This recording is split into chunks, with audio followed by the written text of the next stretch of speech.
Are we good to start, Kamo?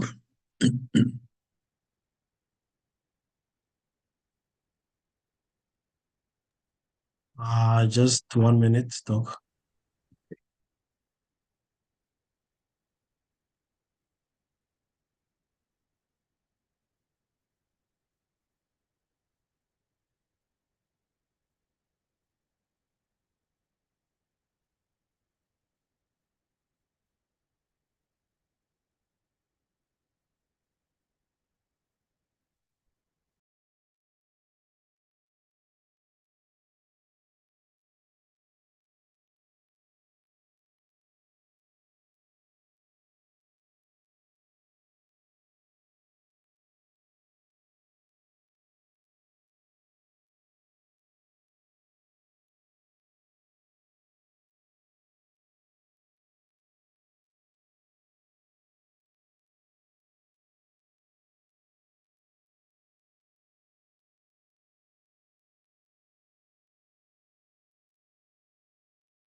Okay, great.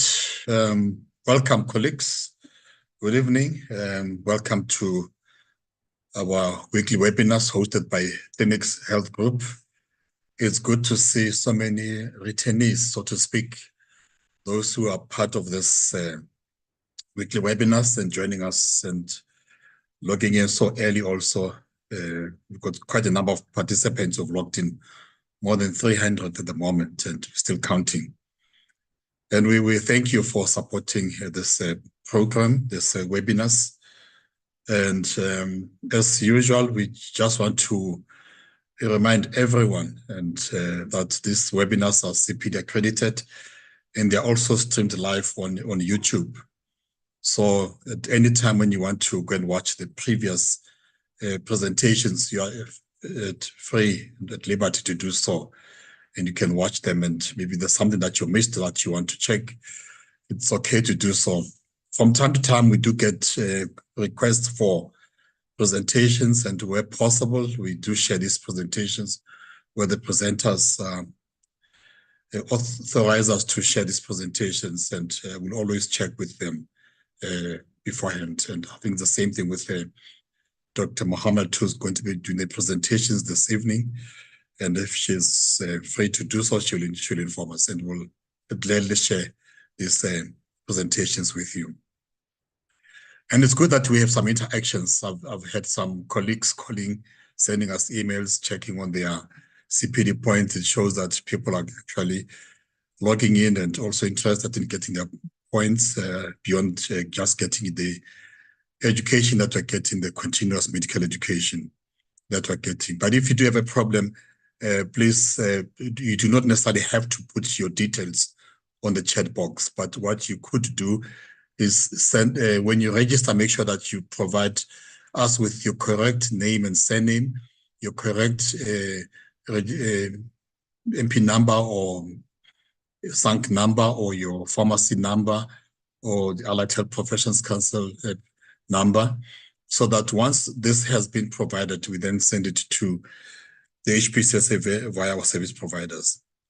And from time to time, we do find that colleagues are saying that the information has not been uploaded. But if that is the case, please do not hesitate to send us your queries to webinars@clinics.co.za, or you can send them directly to my email, which is rbila with double L @clinics.co.za.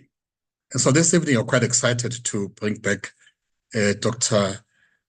K. Mohammed, popularly known as K. Mohammed, who is an HIV clinician with the qualifications from University of Natal, which is now currently University of KwaZulu-Natal. Has got diplomas in child health and anesthesia and HIV/AIDS management, and also in ATLS.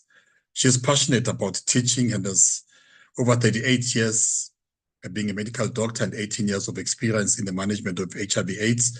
Hence, we asked her to come and give us a talk on this important subject. And her passion extends beyond patient care and shows in her devotion to the training of doctors, nurses, psychologists, social workers, peer educators, and mentors in HIV and TB care. As the lead consultant at the Garden City Clinic, she takes professional pride in ensuring that clinical protocols are aligned so that all patients in a network receive the best care with minimal complications and rates of opportunistic infections. So we are glad that Dr. Mohammed has agreed to come and talk to us this evening about HIV and ARVs 2024, good, better, best. And thank you, Dr. Mohammed, and welcome to our clinic's webinars.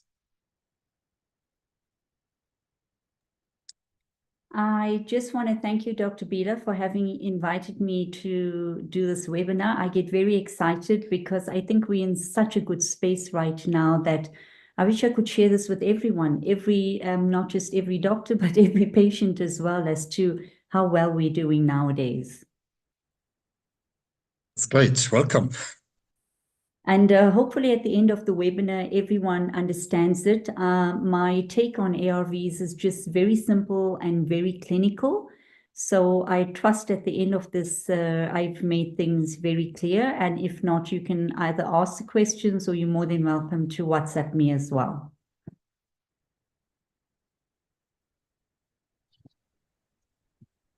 I'm good to go.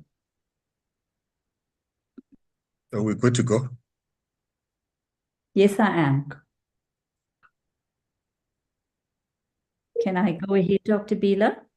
Yeah, go ahead. Please go ahead, Dr. Mohammed. All right. So are you able to see my presentation? Yeah, we can see it. It's on the first slide. It's okay. Yeah.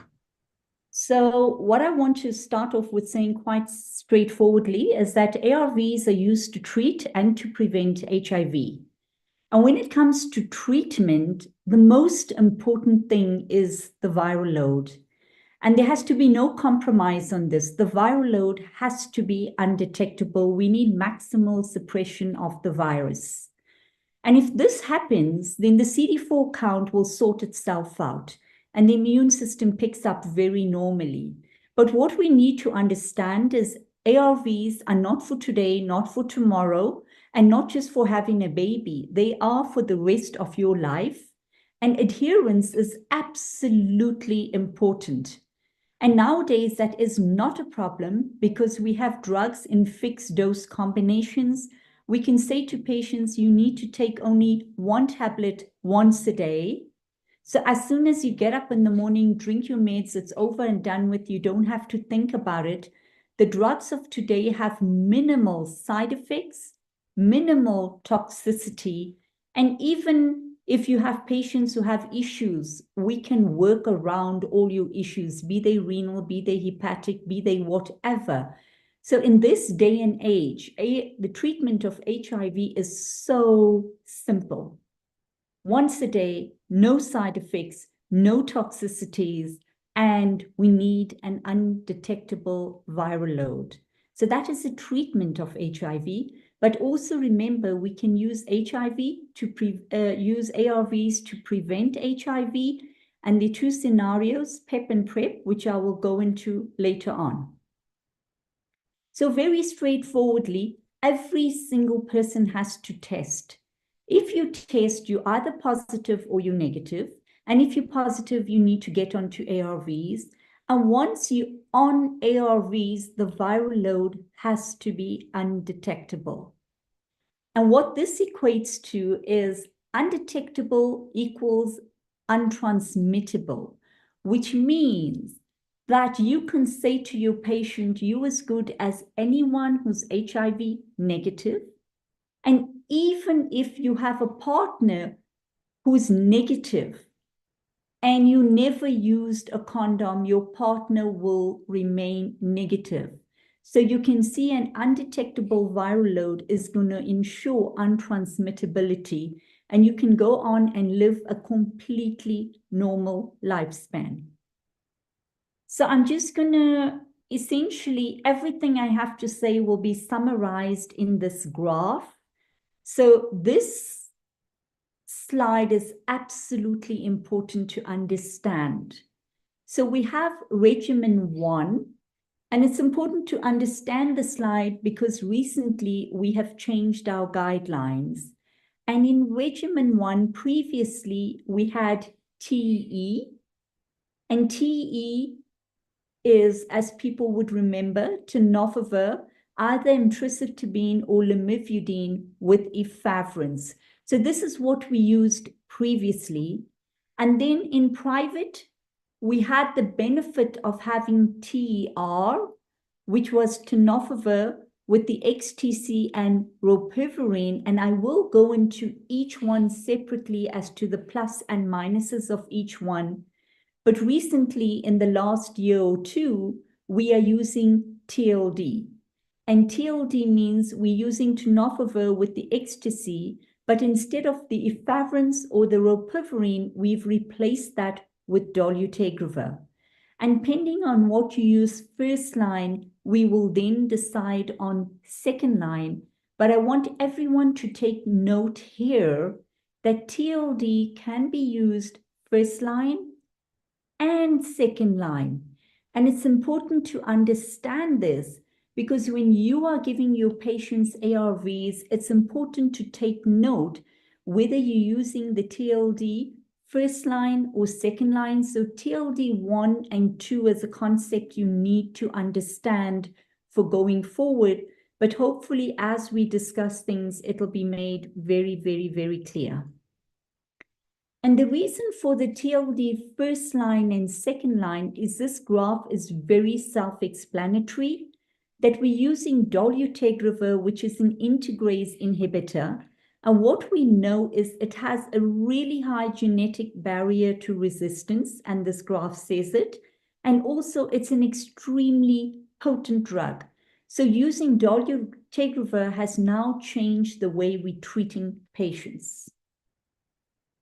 Now, I do want you to take note of the strengths of each of the drugs. So in the old days, we used TE, which was the likes of a triplet. And we liked using it because we could use it with TB. We've used it extensively, but it's now going to be something in the past. And then in private, we've had TER. And the thing with TER is that it didn't have the side effects that you got with the efavirenz. You could use it once a day. It was excellent for shift workers. It didn't have any interactions with contraception. It is not teratogenic. It has no metformin issues. And we were always keeping our options away. So in private, we've had the option of using TER.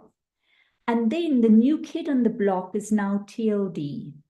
And TLD is being rolled out extensively because it causes rapid viral suppression. I showed you the graph in the slide before. It has a really high genetic barrier to resistance. We don't need initiation viral loads. We give it to patients once a day, preferably in the morning. It's excellent for shift workers. We don't have to worry about any food restrictions. It has no issues with hormonal contraception. But more importantly, it can be used when patients have TB. And when patients have TB, we will use the TLD and do an extra double dose of the dolutegravir. So it is TB friendly. And this is why it sells so well. Aside from that, I will discuss its use in PEP, which is PEP. And then I just want to bring on that now we also have dual therapy, dolutegravir with lamivudine and dolutegravir with ropinirole. So just be aware that we do have dual therapy available. The thing about the dual therapies, I think you need to be confident in the use and you need to know when to use it.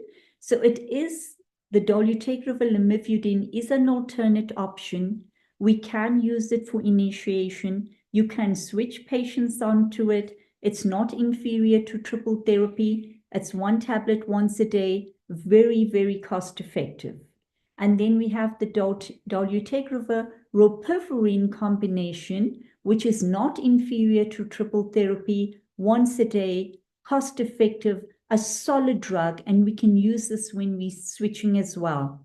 I'm not going to go into the injectables, but we do have the injectables, and a lot is being discussed about injectables in the media right now, not available in our country, and it'll take a while, and the cost and the cold chain will be a problem, so I will pass on the injectables. But I just want you to know the reason we're not going to be using TEE is because it had a lot of neuropsychiatric issues. It could cause acute psychosis. Patients will complain of bad dreams, insomnia, drowsiness, dizziness, memory loss. So a lot of side effects, and lots of times when patients would default treatment, it'll be because of the neuropsychiatric issues we had with the TEE. But also keep in mind, it gave us a lot of hepatotoxicity as well. So only if you were monitoring ALT and AST, you would have picked up that it could also affect the liver. And then also the efavirenz also cause gynecomastia in young men. And remember, men are not meant to have boobs, only women. So you needed to be aware if you were seeing men, whether they had gynecomastia or not. And also around about day 10 or day 14, you could develop an allergic reaction to the efavirenz and come out in a rash. Also remember, we could not use it in shift workers. So I think it's a drug in the past, and doctors need to understand that the ATRIPLA, Trivens, Tribus, all of that in that same class, we should stop using and give the patient the benefit of the newer, nicer stuff that doesn't have the side effects of the efavirenz.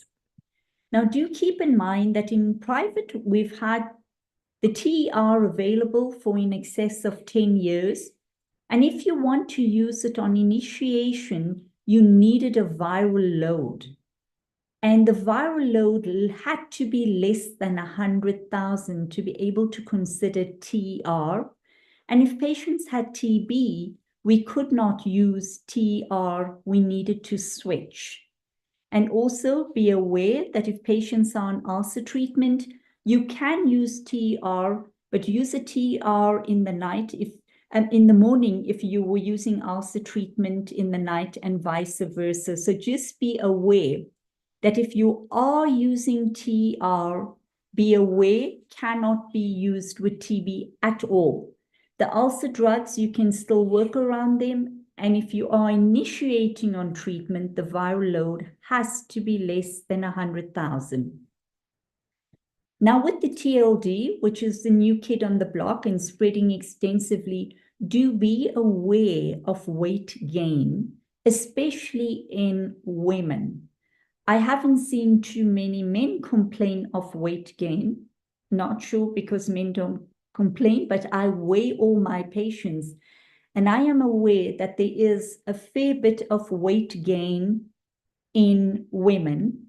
And then also in the odd patient, you can have insomnia and agitation, which is why I say to patients in the odd patient only, take it in the morning. Firstly, you never have to remember it. It's just done in the morning and it's out the way. So not a common side effect, but do be aware of it in the odd patient. And then do keep in mind that in patients who have diabetes, we shouldn't be using TLD if the metformin dose is greater than 1 gram a day. So take note, if patients are on TLD and they're diabetic, the metformin dose must not be greater than 1 gram a day. And then you can see what I've erased here is in the first trimester, neural tube defects. People thought it was a problem. It's no more a problem. In Botswana, they had 4 cases of neural tube defects when TLD was just initially being rolled out. But we do know that these stats fit in for the normal population. Botswana also doesn't fortify its food. So the neural tube defects don't happen with the use of TLD in the first trimester. So we can happily give it to women who are wanting to conceive and to women who are pregnant. And then, like I said, just be aware with the dual therapy, if you're going to be using dolutegravir with lamivudine, you need a baseline viral load, which mustn't be greater than 500,000.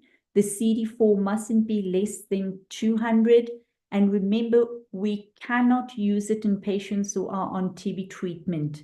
And then also remember, state doesn't do initiation viral load, so state can't use it.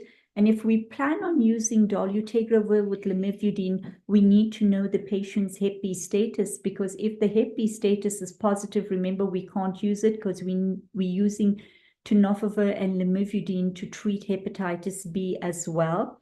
And then it's absolutely important that if you plan on using duals, you need to get the history correct. They must not have been on treatment and forgot they were on treatment and stuff like that. They have to be absolutely ARV naive. And you need to make sure that you're not going to have any default on these patients. The same with the dolutegravir rilpivirine, but do be aware that when using dolutegravir rilpivirine, patients can't be on TB treatment. You need to be aware of whether they're on PPIs. It's preferable to give it with meals. And like I say, the history is absolutely important because they mustn't have failed TE before.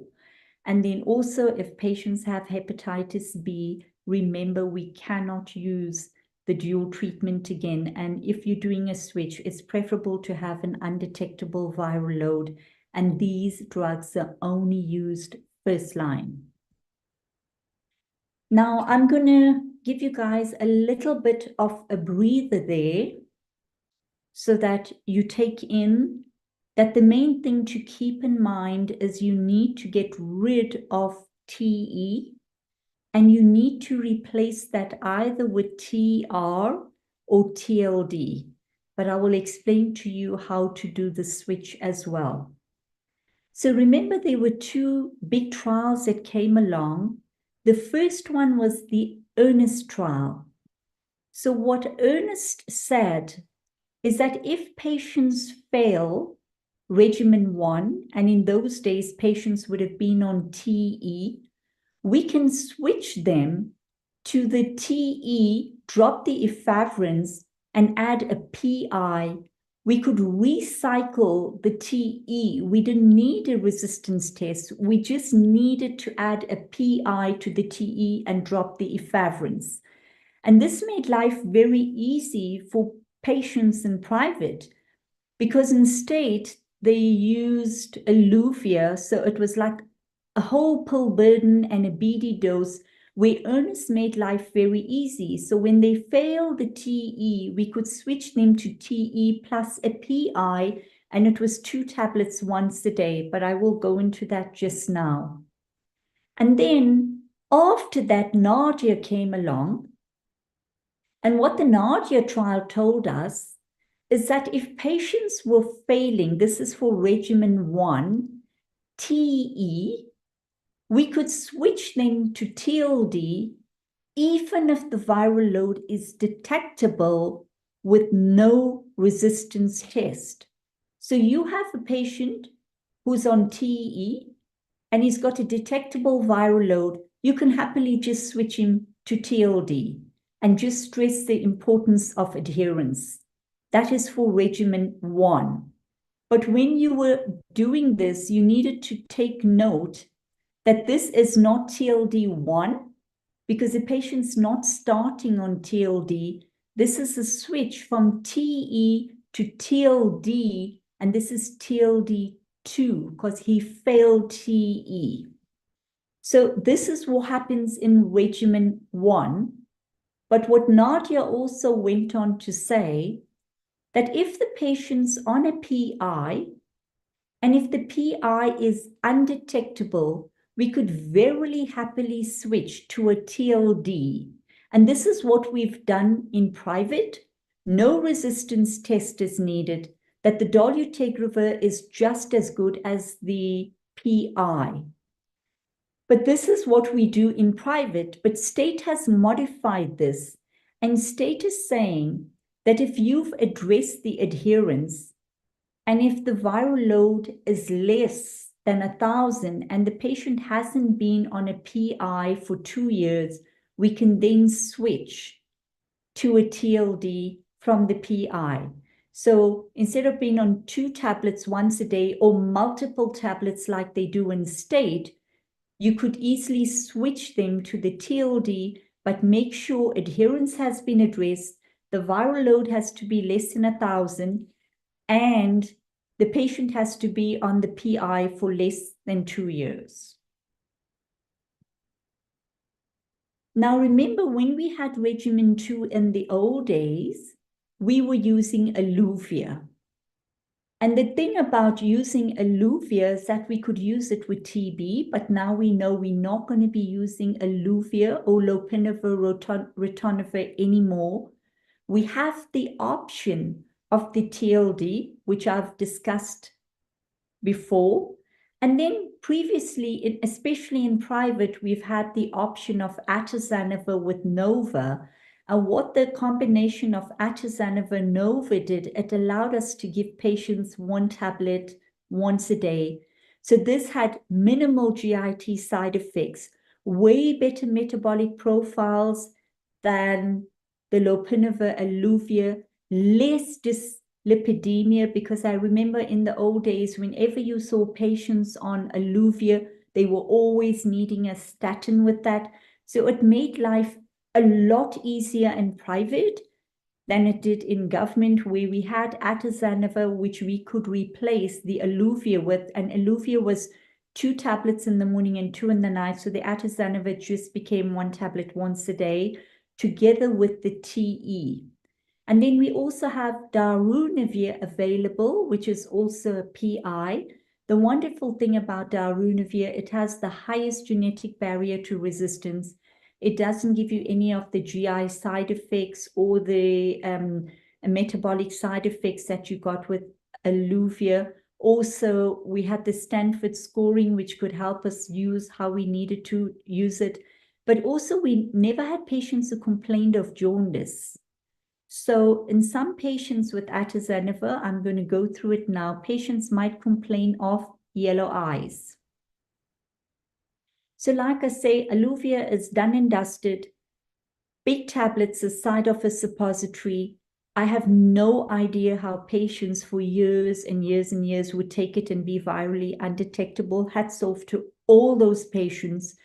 2 tablets in the morning, 2 in the night, lots and lots of GIT side effects, diarrhea, nausea, vomiting, abdominal pain, bloating, buffalo humps, big tummies, and it says no dyslipidemia, but it should be the worst dyslipidemia. These patients would have to be on statins. And then if you were using atazanavir Nova, which I still do use extensively in my rooms, because it brought the pill burden down from 3 in the morning and 3 in the night to 2 once a day, according to Ernest. Just keep in mind that when patients complain of yellow eyes, it's just a pigment in the eye. It's not really jaundiced, and it's nothing really to be worried about. Just reassure the patients, unless the patient's like an air hostess or a TV presenter, and they can't have yellow eyes. And if the patient's not bothered by it, just reassure the patients. But do keep in mind that if you're using atazanavir Nova, you cannot use it with patients who are on TB treatment. And then we had darunavir, but keep in mind that if you are using darunavir, it's expensive. We have it available in 400, 100. Remember, if you're using darunavir, it needs to be boosted with Nova. It is available in 450, 800, 100. And it's also available when we're needing it in our 3rd-line patients as 600, 100. But in those kind of patients, it's BD dosing as well. Also cannot be used with TB treatment.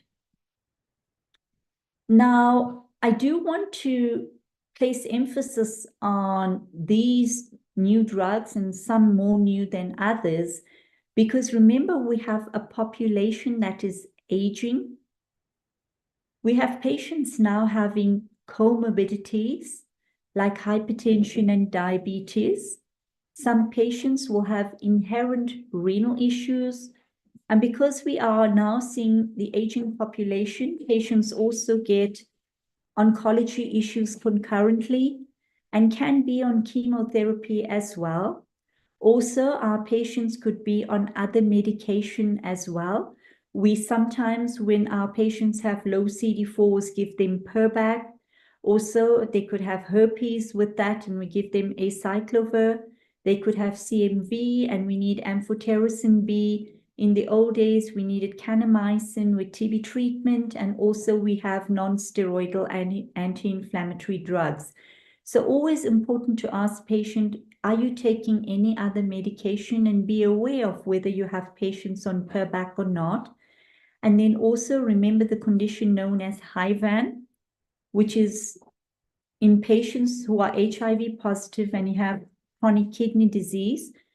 And then keep in mind as well that we've always used tenofovir first line to treat HIV, and tenofovir can also impact on the kidneys. We also can have patients who have acute infections. You can come in with acute diarrhea, acute vomiting. So keep that in mind as well. And that could, knock off the ARVs. Also, patients could have concurrent opportunistic infections that will impact on the renal function.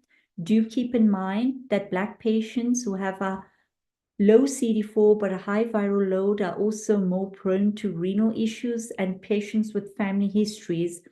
But also nowadays, we're starting to see a lot of patients who have HIV and are being dialyzed. So dialysis patients also can be on ARVs. We need to know what ARVs to keep them on. And nowadays, we know that we can even have HIV patients who need transplants. So this is also wonderful. And to be aware that if you have HIV, it's not an indication not to get a transplant. So this is a simple slide, but it's important to understand this slide, that if you have patients whose GFR is greater than 60, then you can happily use tenofovir. It's not a problem at all, unless patients have concurrent other issues, like the oncology patients and other stuff that's going on with them as well. But the rough rule, if the GFR is greater than 60, then the tenofovir is kosher. But however, if the GFR is between 30 and 60, we have a new drug now on the market called TAF. It's a pro-drug. It just bypasses the high doses that normally present in the serum, and it concentrates in where it's needed, like the hepatocytes and the lymphocytes.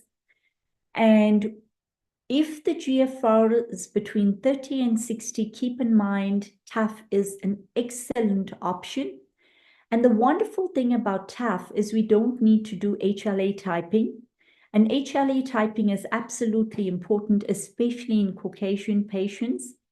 And also in our patients, if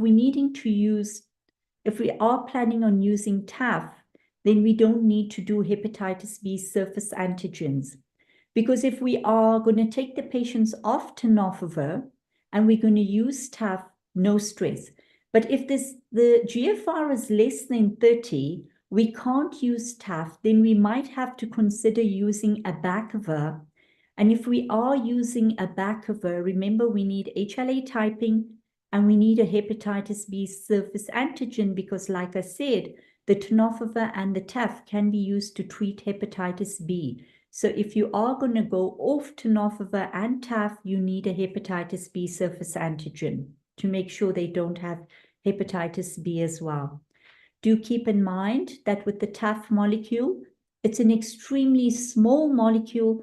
It's excellent for people who struggle to swallow, and it doesn't have the issues you're going to have with osteoporosis and it affecting the bone. So keep that in mind for elderly women, patients with osteoporosis, and generally with kids and with adolescents who have issues with swallowing. TAF is an excellent combination. But remember, we can't use these drugs on their own. We have to add them with the efavirenz or the lamivudine and the dolutegravir, and this is all available in fixed dose combinations. Now, I just want to add this slide because I find patients understand HIV prevention better than the doctors. So this is more for doctors. So remember, we have PEP, which is post-exposure prophylaxis. So there's been an incident and you need to act within 72 hours if you want the PEP to be effective.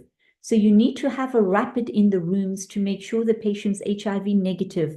Because if you're going to send the patient to the lab, you get the ELISA the next day. So you have to have rapid kits available in the rooms that will give you an answer straight away. And then you can put the patient onto TLD for 1 month and retest thereafter. So PEP is for your rapes, for your broken condoms, for your doctors who have needle sticks as well. That's PEP. Then we have PrEP. And we need to keep in mind that we need to advocate the use of PrEP. Because what PrEP does, it allows the HIV negative individual to continue to remain HIV negative. So if you have a serodiscordant couple, where one patient is positive and one is negative, always ask the negative partner, would you like to continue to use PrEP? Because you want the negative partner to be comfortable, and not only be comfortable, he needs to be or she needs to be in a good space. And if they would like to use PrEP, encourage the use of PrEP. So when you want to give PrEP to patients who want to continue to remain HIV negative and not be bothered about other people, then you need to understand you need to do a rapid. The rapid has to be negative. Then the rapid has to be followed up with an ELISA, a creat, and a Hep B surface antigen. And if patients want to be on PrEP, then you know you need to use TE. And the wonderful thing about PrEP is that you can cycle on and off it. So if they're in relationships, they can use it. And if they're out of relationships, they can stop it. But do try and encourage PrEP use as best as you can. I've added this last slide as well. I think recently we've kind of forgotten we need to do pap smears on our HIV positive women. So generally, we wait for women to get to the age of 50 and then they allow 2 pap smears in their lifestyle in state. But in private, we can do a pap smear every year or every 2 years, depending on the medical aid. We've also forgotten that we need to remember that with men, we need to encourage circumcisions because this will bring their chances of getting HIV by 60%. It reduces HIV extensively in men. And I think initially we were encouraging circumcisions, but we now have forgotten and we shouldn't forget it. I've discussed PEP and PrEP, and also remember patients are people.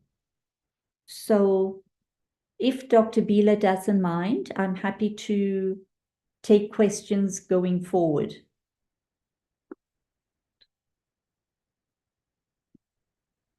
Dr. Bila? No, thank you. Thank you very much, Dr. Mohammed. This is what we love the most also. Just after getting such a wonderful presentation, information that we should be using in our rooms, in our hospitals, in the wards. I see quite a number of colleagues who've posted some questions. It shows that there is a lot of interest in this topic, and also the large number of people who've logged in. Maybe you can, live, laugh, and love. So it's a good way of ending this presentation. Good, better, best.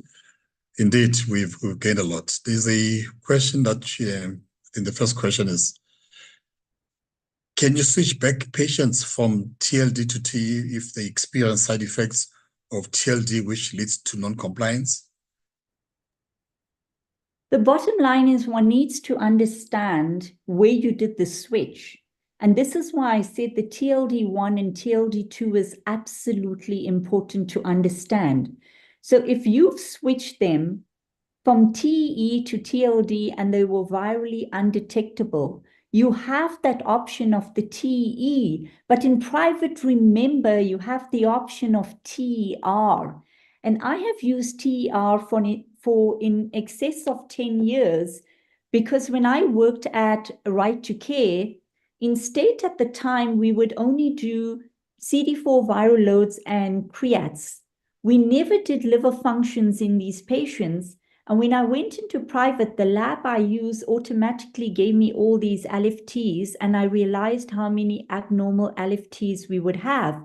In theory, I was aware that efavirenz gave you abnormal LFTs, but in reality, we never checked on it until I got into private. And when I picked up all these abnormal LFTs, I switched all the TEs to TERs and all the livers returned to normal. So keep that in mind with your patients. But remember, when you're doing these switches and you're going back and forth and roundabout, you need that viral load. So if you have gone from an undetectable TE to a TLD and the viral load is still undetectable, you can do that switch. But keep in mind, you have the TR option. And lots of doctors are a bit apprehensive about switching. You don't have to be apprehensive about switching. Keep in mind that the thing about TE, aside from all the side effects, is you can lose the efavirenz with 1 or 2 mutations very easily, whereas the dolutegravir is solid. The rilpivirine is solid because it doesn't have that side effects. So if you want to do the switch, I would suggest don't do it on your own. I'd be more than happy for you to WhatsApp me or call me so we can discuss that switch and the options available before you make that switch. So I'd rather you do it under guidance, and you're more than welcome to call me anytime you like. Yeah, I think what we'll do will maybe in the meantime just share your details on the chat box so that colleagues can just pick up your number, if it's okay. My cell number is 083 294 Okay. 7007. More than welcome to WhatsApp anytime. To chat might be a little difficult when I'm consulting, but I'd rather you discuss the switch with me before you go from TLD backwards, because the switch has to be forwards and not backwards. Okay, we'll ask Anza just to put Dr. Mohammed's contact details in the chat box. Colleagues can copy that as soon as possible.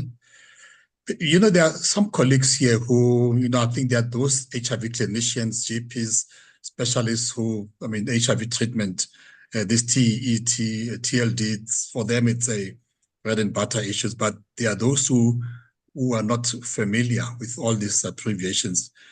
Do you mind just maybe explaining that so that... Not a problem at all. Please forgive. Yeah, okay.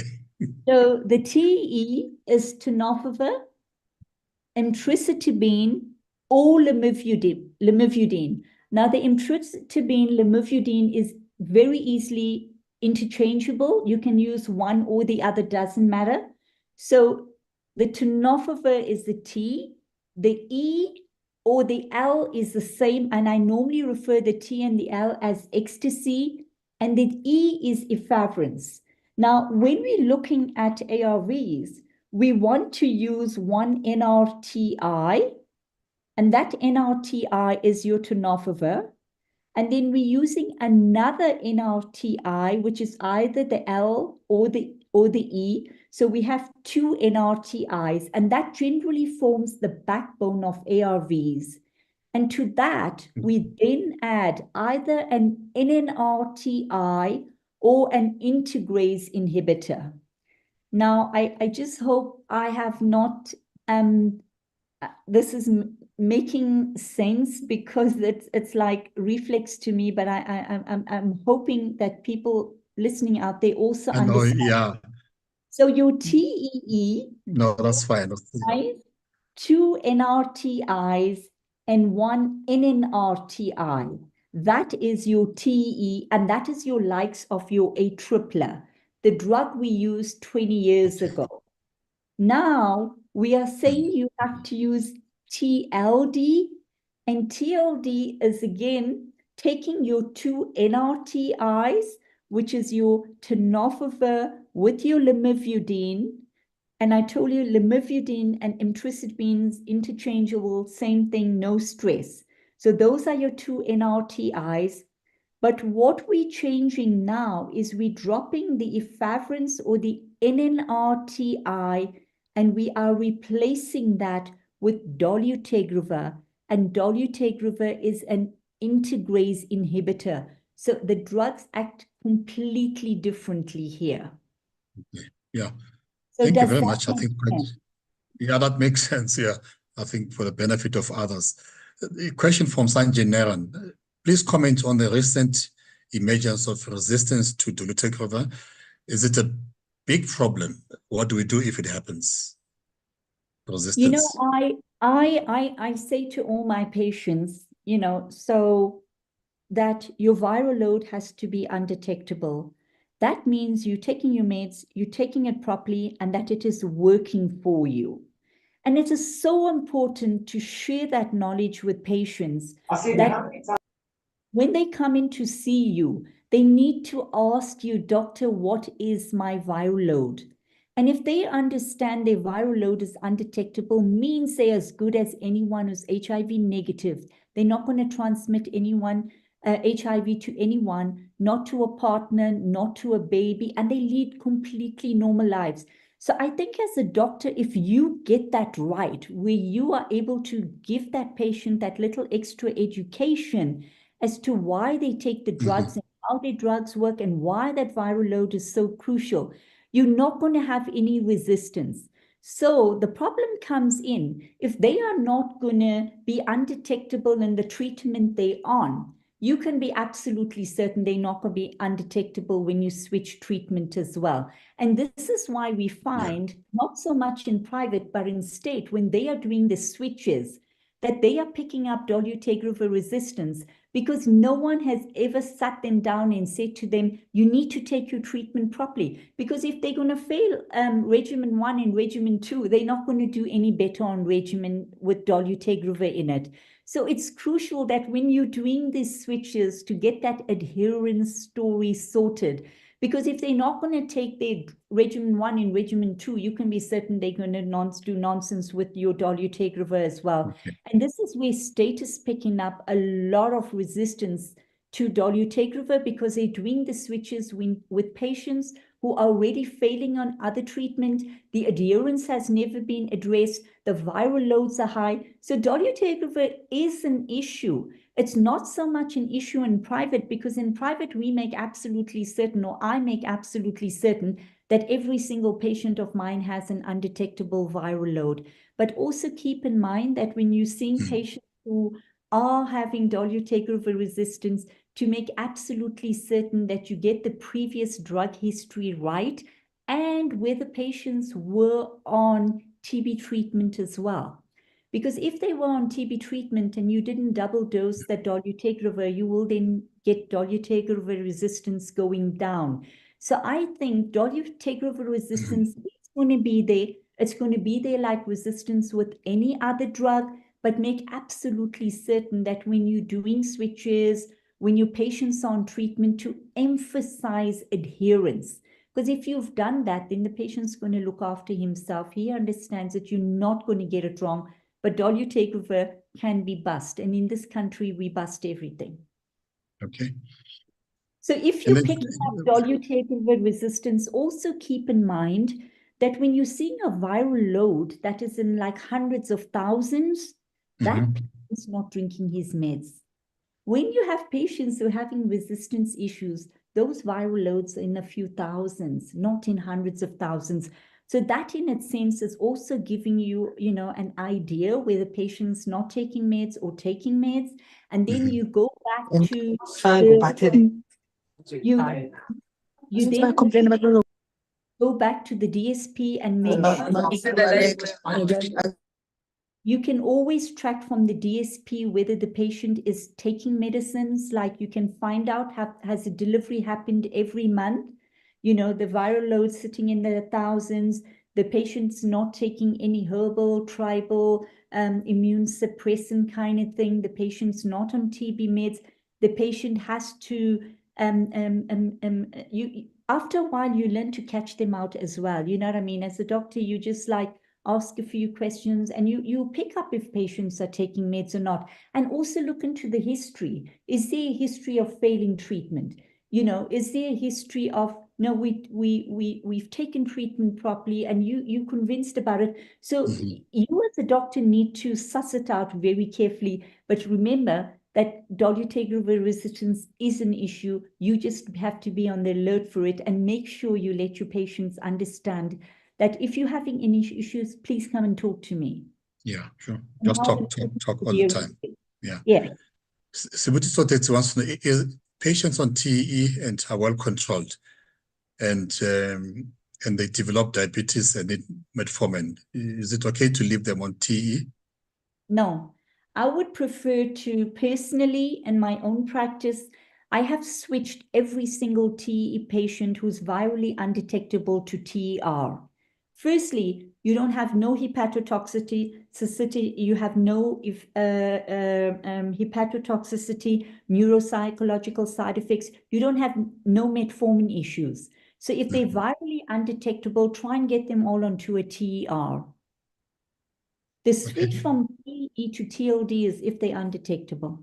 Okay. If they're detectable, sorry. If they're undetectable, it's going TE, TR. Detectable, you're going TE, TLD. Okay, I think the next question relates to that, because it says the patient who's on TE with a 4-year history of undetectable viral load and worried about being on TLD, can you leave them on TE? I would prefer to switch to TR because they're getting the best of both worlds. They're getting a drug that has no side effects. Absolutely none whatsoever. You've just dropped all the efavirenz side effects and you're on TR. And it's one tablet once a day. Like I say, I've used a TR for over 10 years and I haven't had a single virological failure, a single toxicity, no weight gain issues as well with women. So a TR is very popular with me for my women. I think it's very crucial, maybe because I'm a woman, I want to wear a size 10 and I don't want to wear a size 20 dress. I don't have the budget. I don't want to go on and get hypertension and diabetes later on. So I love the TE to TR if the viral load is undetectable. You have no weight gain issues. You have no metformin issues. It's just straightforward. Yeah. I suppose most of your patients are women. No, they're not all women, but I'm a woman, so I'm very cautious and conscientious. Yeah, I'm just because you understand them better, they would want to come and see Dr. Mohammed. Yeah. They also like me, and I must tell you why. Yeah. So if I see patients where if they're discordant, so one is positive and one is negative, and if the woman is positive and the man is negative, I say to them, don't worry about any prep, you know what I mean? But if it's the other way around, and if the man is positive and the woman is negative, I was like, you can't trust a man, you have to take prep. And also, if you're undetectable, you don't need to use condoms. So I think that's why the men like me as well. Okay, that's great. And this is one, we spoke about renal dialysis. In this page, there's a case about a patient on renal dialysis. The doctor says, Dr. Nana says, dolutegravir is causing a drop in eGFR in his patients. Is it renal? It seems not to be renal friendly. No, it's renal friendly. I don't think it's a problem. It's just like it's something you shouldn't place too much emphasis on. You just need to be absolutely certain that when you have your patients who are being dialyzed, they need to be on a Abacavir. And I don't think you should place too much of emphasis on the 3TC and the dolutegravir because that will sort itself out. The big problem is with dialysis, no patient has to be on tenofovir. And don't worry too much about dolutegravir and 3TC. That's just like a fake rise in GFR. And those issues will sort themselves out and settle. The big problem with your dialysis patient is your tenofovir. No one needs to be on tenofovir. But dolutegravir and 3TC have no issues there with the dialysis patients. Yeah. This one, I'm not sure, Dr. Todette. U is equal to U. Is there any need for PrEP? Not at all. And it's like I say, you know, you want to say to your women, don't trust a man. You equals you works. Not only does you equal you work, but you never have to use a condom. But however, I just need to say something here. You equals you works for sexual transmission. You equals you does not work for breastfeeding mothers. I hope everyone is listening to what I'm saying. U equals U works for sexual transmission. Can you explain that? U equals to U. Yeah. So undetectable means untransmittable.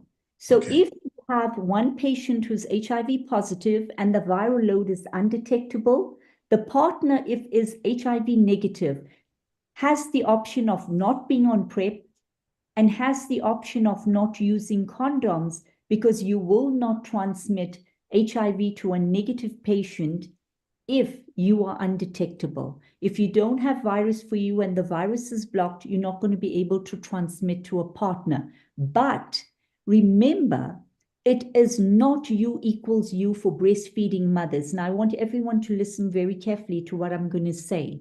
State says you can breastfeed. State says you can breastfeed. Private says we need to give formula to our babies.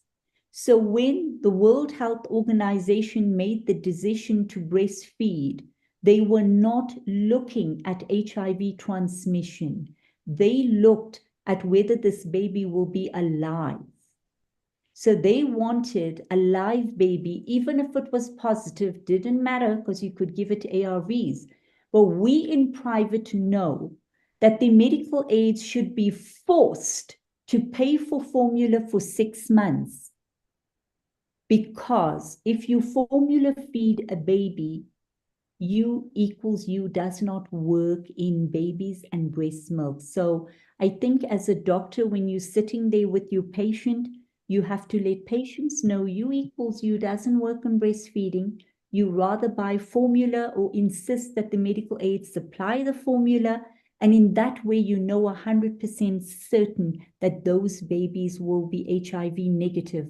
You must remember the other big problem state has is they test all these babies at birth and then they down the line don't know about the seroconversions because they encourage breastfeeding. So in private, please, whatever you do, you have the choice of explaining to that mom and trying to get that medical aid to give formula for 6 months. And in that way, you know your baby will remain HIV negative. So what happens in the public sector? You don't give the babies a formula? In the public sector, they encourage breastfeeding, but they encourage undetectable viral loads. Yeah. Now, I find that a bit dicey because, I mean, how often do we test viral loads with breastfeeding mothers? Yeah. Once a year? Once a year? But when it comes to obstetricians and gynecologists and pediatricians, I mean, you find an overlap. The dilemma for them, then how do they deal with this? Moving In from private, state to private. If Dr. one Gila, obstetrician sees a patient in the public sector, the next minute he or she is in the private sector, then I think the dilemma. Yeah, it is. But I know I see these patients who come to me who said, the sister at the clinic said I can breastfeed, it's not a problem. And I was like, which sister said that? No, breastfeeding does carry a risk. It does carry a risk. And even if the risk is small, it is still a risk. And I am not willing, you know, to have a sleepless night over a single baby of mine having seroconverted. No. So I think we need to let doctors in private know you have to motivate for the formula.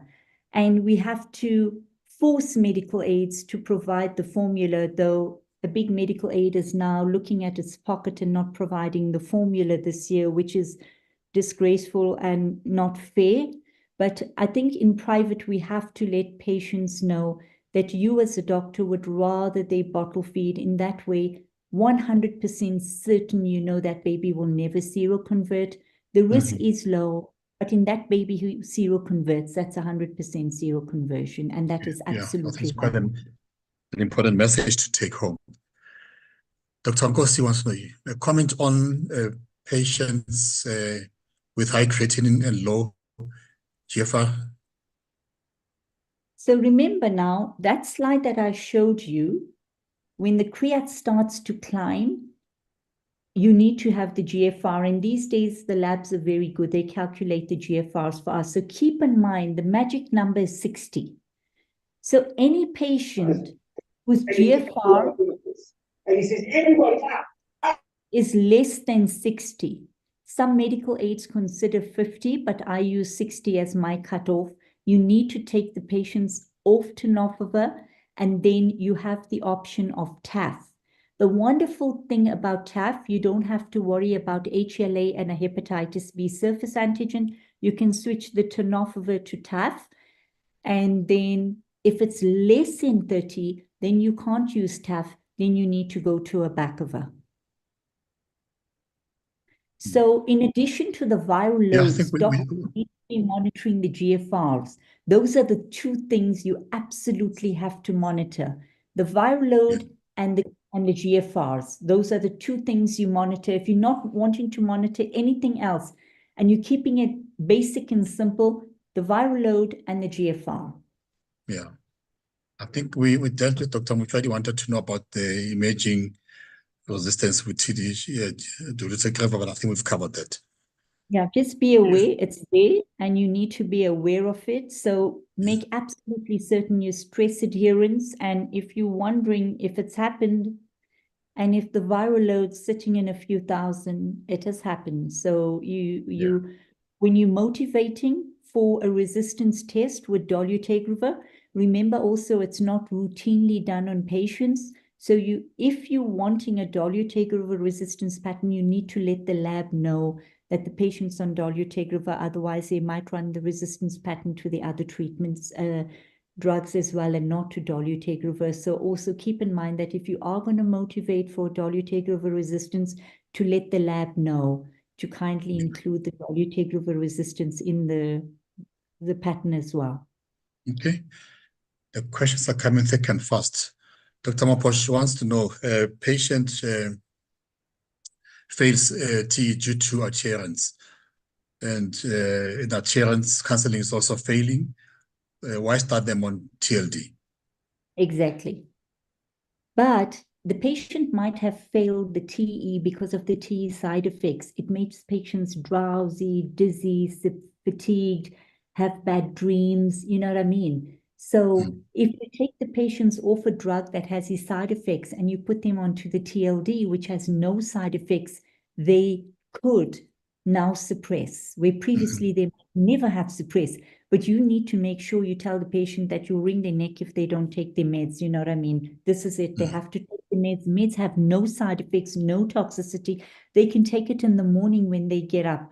Lots of times when patients defaulted the TE, it was because of the efavirenz side effect. Now we're not giving you the efavirenz side effect, so you shouldn't be defaulting. You should be taking your meds. So you as the doctor need to be very firm. There is no reason to default going forward, because firstly, we're giving you medicines that have no side effects and no toxicity, but more importantly, these medicines, they work like bombs. So you have to take it and it'll just make you HIV free. So you need to also, aside from the adherence, impart that confidence in the patient as well. Yeah. And Dr. Rata wants to know your comment on the latest on when to start ARVs in patients who are ARV naive and on treatment. Does this still depend on the CD4 count? Not at all. Everyone should be doing HIV tests on every single patient they see. So whether you're seeing them for HIV or diabetes or whatever, you need to test everyone. If you test them and they're positive, you put them onto treatment. And they go on to lead completely normal lives and they don't spread HIV to other people. So the good old days of when we waited for CD4s to drop and, you know, all of that is in the past. We're in a test and treat era. So irrespective of the CD4, even if the CD4 is in 1,000, you just go on and treat that patient. for the patient's sake and for that community's sake and for that family's sake. So the CD4 is totally irrelevant. We're in a test and treat era, and you put everyone onto treatment as you lay the eyes on that rapid or the ELISA. Everyone needs to go onto treatment ASAP. Yeah, sure. Yeah, that's great. We're learning new things here, even from the questions. Dr. Mjwaha wants to know, is TAFA TF superior to TR? And have you seen any weight gain with those patients who are on TAF? Plus You know, adjuvant. quite Plus honest, adjuvant. yeah. Maybe if you can explain this year. I will. Edurant doesn't cause weight gain in patients. I've been using it for over 10 years, and I weigh all the patients, and it has never caused weight gain in patients. So I'm not even worried about the Edurant causing weight gain, but I am quite aware that lots of people have said TAF causes weight gain. And I've been using TAF now for a couple of years, and I haven't seen that weight gain. So to me, the TAFA is an absolutely wonderful drug for two reasons. You're not going to have the weight gain with the rilpivirine, but also you're not going to have renal issues with the TAF. So I will be speaking to the medical aides shortly, wanting to know if it is at all doable where we should be using TAF, you know, as soon as we can, rather than to wait for the renal function to deteriorate. But I think the big problem that we will encounter if we're looking at it like that, as clinicians, we want to do best, so we would want the TAF. But remember, the medical aides are looking at cost. And right now, the TLD is literally being sold for like 200 rands a month, whereas the TAF will be like 400.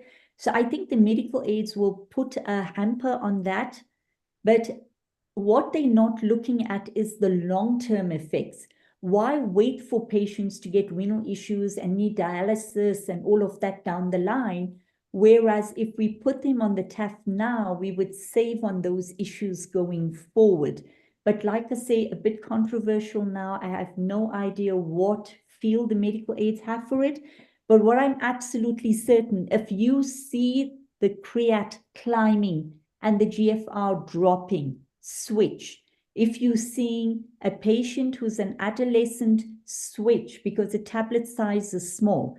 If your patient is having chemo, switch. If your patient's having oncology issues, do the switch. So look for any excuse to take them off the tenofovir and put them on the TAF. So whatever excuse you can find, women who have osteoporosis, bone issue, just try and switch all of those people onto the TAF, because we know it is renal protective. But also, if you look at the size of the tablet, it's quarter the size of standard tablets as well, which makes swallowing tablets so wonderful. We take for granted that swallowing big tablets, it's normal. It's not normal. So if doctors or patients, they would understand this as well. So try and motivate off the tenofovir to TAF as best as you can. Yeah. You know, when And you the finish, TAF is a wonderful drug. yeah, great. When you finish about 7:15 or so, I thought, oh, it's going to be an early night, but you're still on even after 7:00. It shows that it's quite an interesting topic. When is nevirapine applicable? Nevirapine in adults? Yeah. I think Well, it's not, yeah. No, I've never used nevirapine in over like 15 years. 10 years, it should be completely outdated. I'm not sure if doctors will still use it. In the old days, we used it because we thought efavirenz had issues with pregnancy and teratogenicity and all of that. But we have since realized that the efavirenz didn't have those issues, and we could develop hepatotoxicity to nevirapine. So I think we kind of dropped the nevirapine years and years and years back. Yeah. But now we do have better drugs, so there's no reason for anyone to be on nevirapine. Also, it's a BD dose and a lead-in dose, and a lot of nonsense went with nevirapine. You know, it was also never TB friendly. So I don't know if any patients are still on it, but if anyone is still on it, they need to get off it ASAP. Yeah. And even if it's still being manufactured, I mean, is any drug company still selling it? I have no idea. I must say, I've never seen it for a long time. Yeah. Is viral load of less than 40 considered as undetected? Exactly. The reason they use 40 is some labs set the machines at 40, others set it at 20. So it's got nothing to do with the number, it's just the figure at which the lab sets it. So if your lab is saying less than 40, it's meaning undetectable. They've just set the machines at 40. And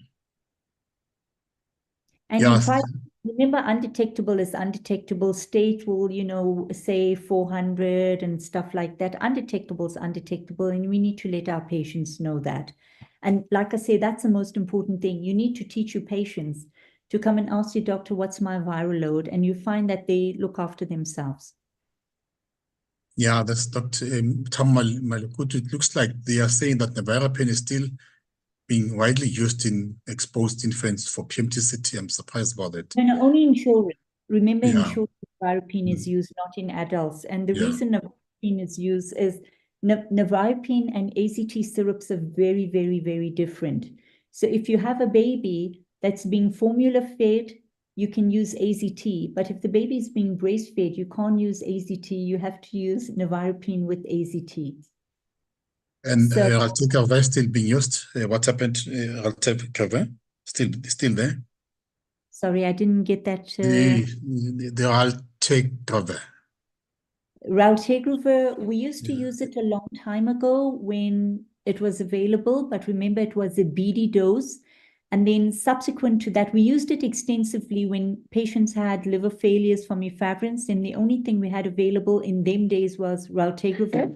But the problem with raltegravir is it's a BD dose. We can get a resistance to it quite quickly. But now that we have dolutegravir, raltegravir should be a drug of the past because dolutegravir is more solid in terms of resistance and it's a once-a-day dose. So I don't think raltegravir has a place in this day and age as well.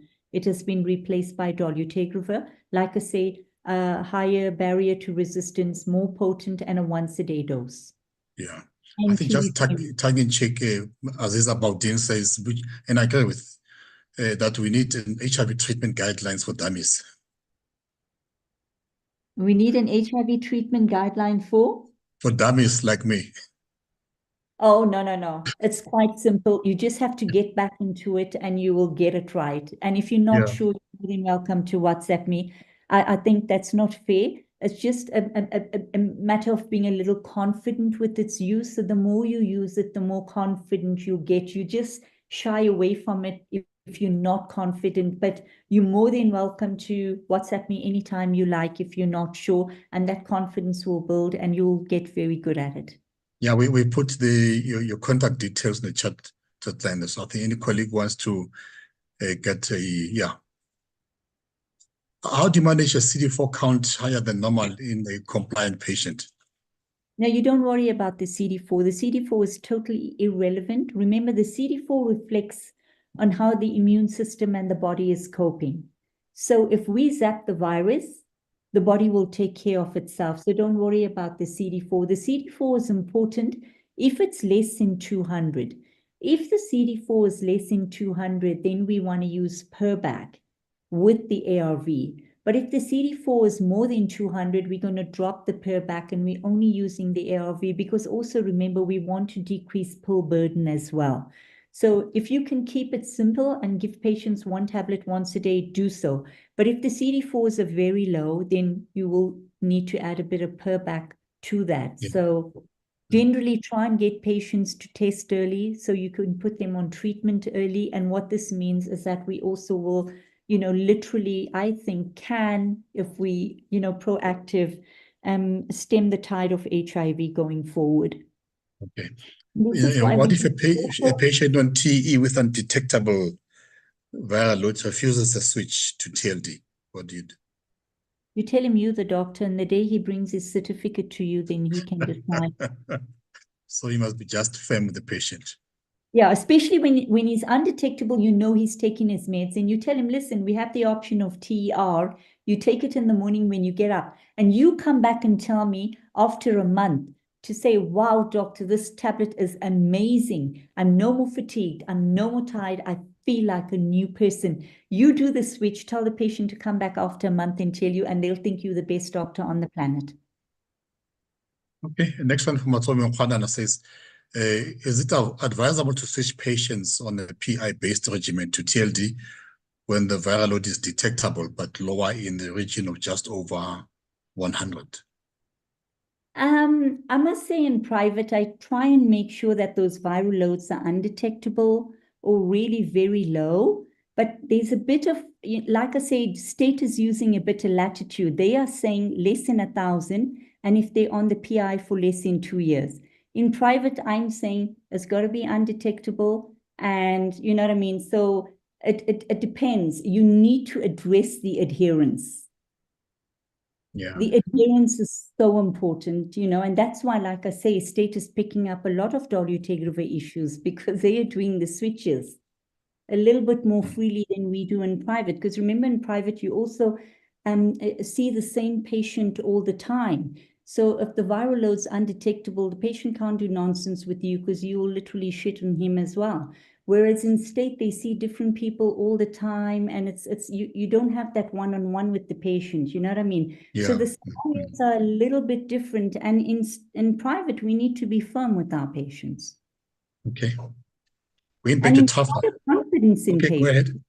And inspire the confidence in patients to say, if your viral load is undetectable, you're as good as anyone who's HIV negative, and just go out and live your Yeah, best because they're doing well. Yeah, medication is working. It's your HIV is totally irrelevant. Your viral load is undetectable. Can you tell me, other issues that's happening in life and, whatever else? And they mustn't self-stigmatize, and it's not relevant anymore. Yeah. The HIV status is totally irrelevant if your viral load is undetectable. I'm not interested in whether you're positive or negative. Yeah. You just tell me your viral load's undetectable. You're as good as anyone who's HIV negative. And in private, we can't do this because the same doctor is seeing the same patient, and you inspire the confidence and you have access to a few more drugs. Yeah, you've been repeating this sentence, inspire confidence in a patient. I think it's quite important. I think the continuous conversation between you as a doctor and the patient. With the availability of TAFA, would you consider it over the TR for the high dose metformin patients?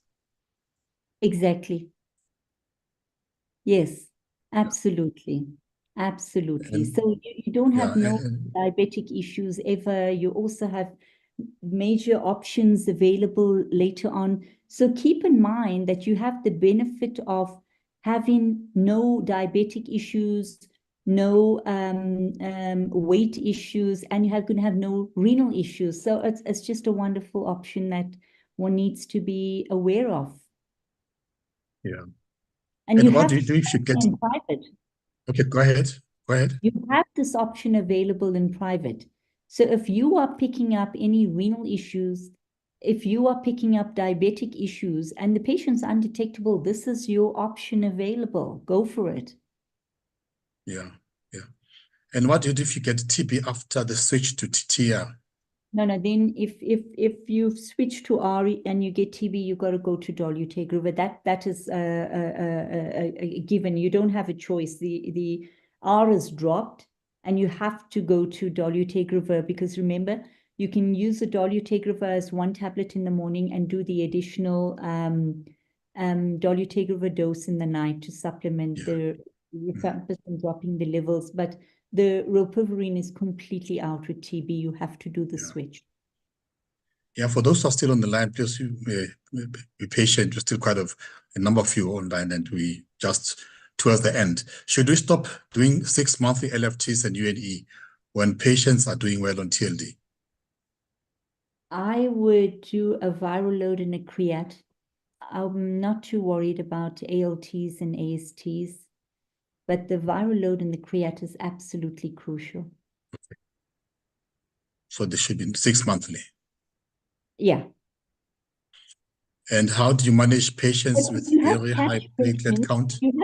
If you have cash patients, you can do it once a year.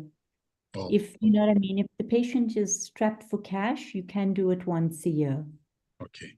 you're following the state's loose monitoring, but remember medical aids do have a budget for twice a year. Yeah. So it's amazing, when you have these discussions and I see the why sometimes NHI would be important to have one health system. So we've got one protocol, everything that we do would be the same, not so much dependent on the income of a patient or whether they are on medical insurance or not. How do you manage a patient with a very high platelet count? I generally send to a hematologist. So they will make the determination what to do. For high platelets, but keep in mind, if patients have low platelets, you need to be on the alert, because low platelets you also get with TB. So always keep TB in the back of your mind and, in the setting of that patient. Yeah. So it's not the high platelets that worry too much, because that patient will end up with the hematologist, but the low platelets is I need to make sure I screen for TB. So do remember as well that if you have patients that you suspect TB on, the patient is looking sick, and if that CD4 is less than 100, you can do a urine lam. It's like 150 Rand test. And if you suspect TB, they say if you suspect TB, then do the urine lam, because you get the result the next day and you'll know whether the patient has TB or not. It's a very, very sensitive test if the CD4 is less than 100, and it's a really quick test. Yeah. And this is last but one question. Should you do hepatitis studies in all HIV/AIDS in HIV patients? And if so, when? So remember, the reason we don't do a full hepatitis screen, we're worried about hepatitis B with HIV, because tenofovir and lamivudine or emtricitabine is used to treat HIV and hepatitis B.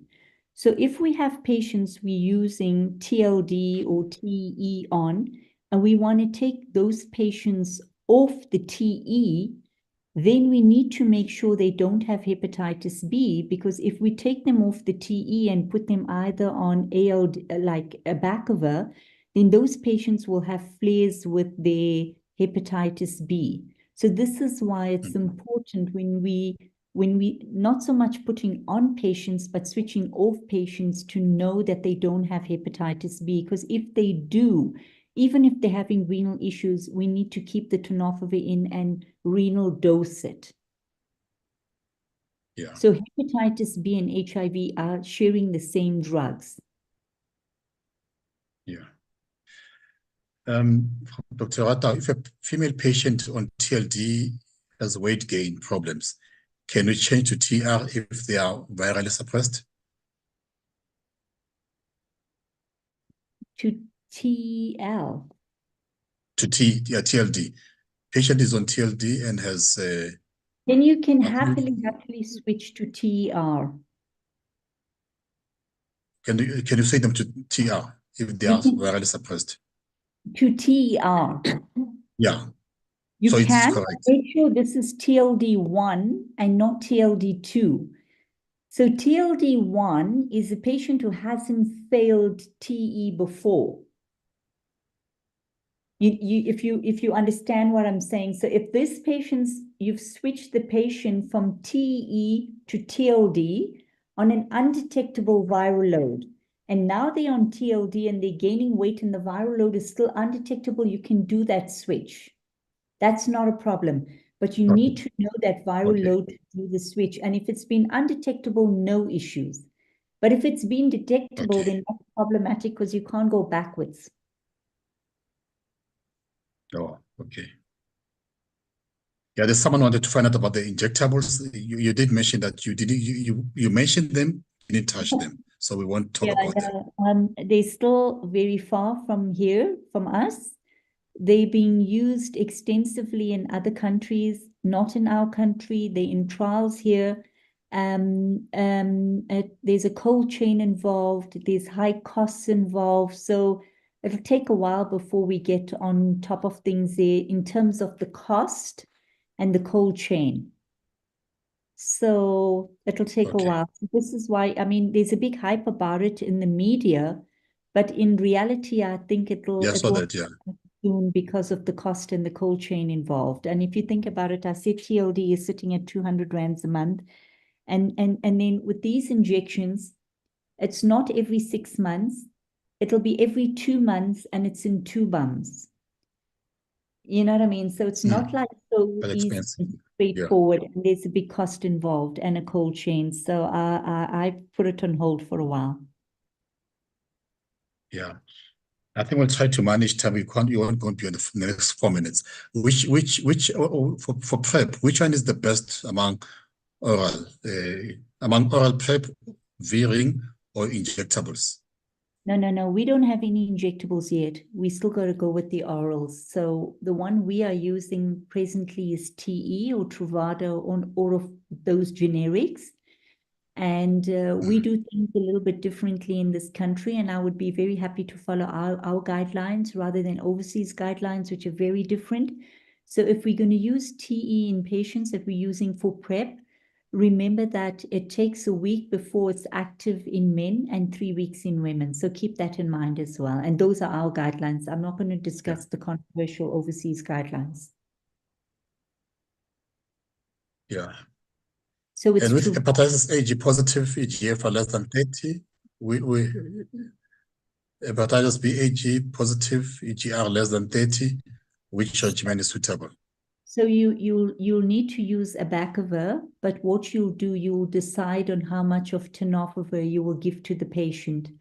So you might do a tenofovir on its own every 3 days or every Monday, Friday. So you'll decide on the dose of tenofovir. So you have to supplement the tenofovir in addition to the abacavir because the abacavir is not going to treat the hepatitis B. So we will do renal sparing for HIV, but we will use low dose tenofovir to treat the hepatitis B. So whether you want to do it 3 times a week or Monday, Friday, twice a week, but you need to top up with tenofovir twice a week. But that tenofovir is used for the hepatitis B and not to treat the HIV. Okay. Yeah, colleagues, unfortunately, we have to come to an end. There are lots of questions.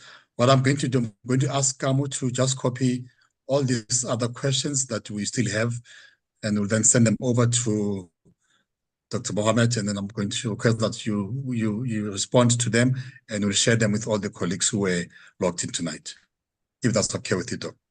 So Kamu, if you can just copy them. Yeah, so we'll forward the questions to you. And I'm going to ask Prof. Jeff Wing, who's a member of the risk committee, well known to you, I would think, and also an endocrinologist, former head of department of Charlotte McDougall at Wits University, to give us a closing remarks.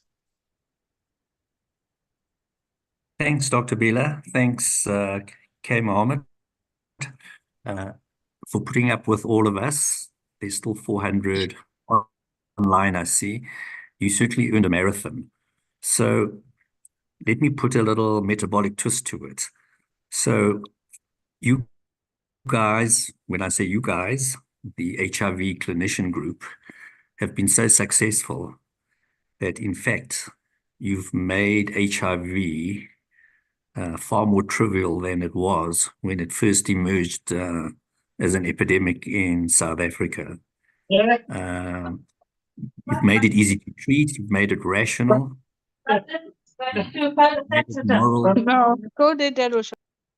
you've made it ethical, and what you've done, though, because you're so successful, you're starting to turn it into a metabolic disease, really obesity and more diabetes. But having said that, that's another bridge to cross.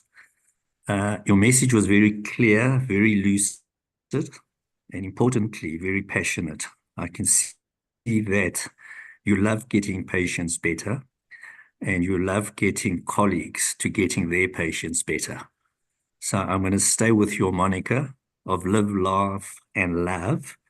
And thank you for adding in learning for us. Thank you very much.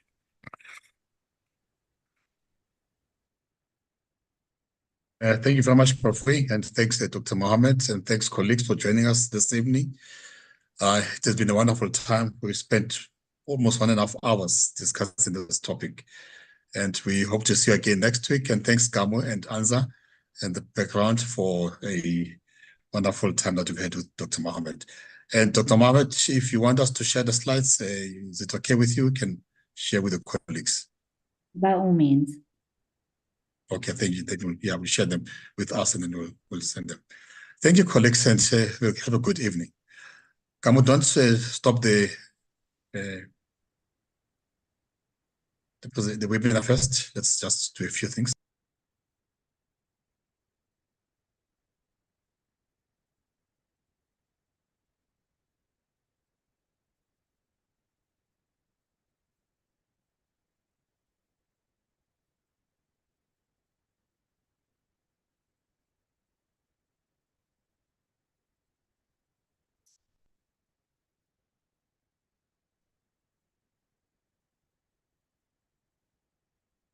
Okay.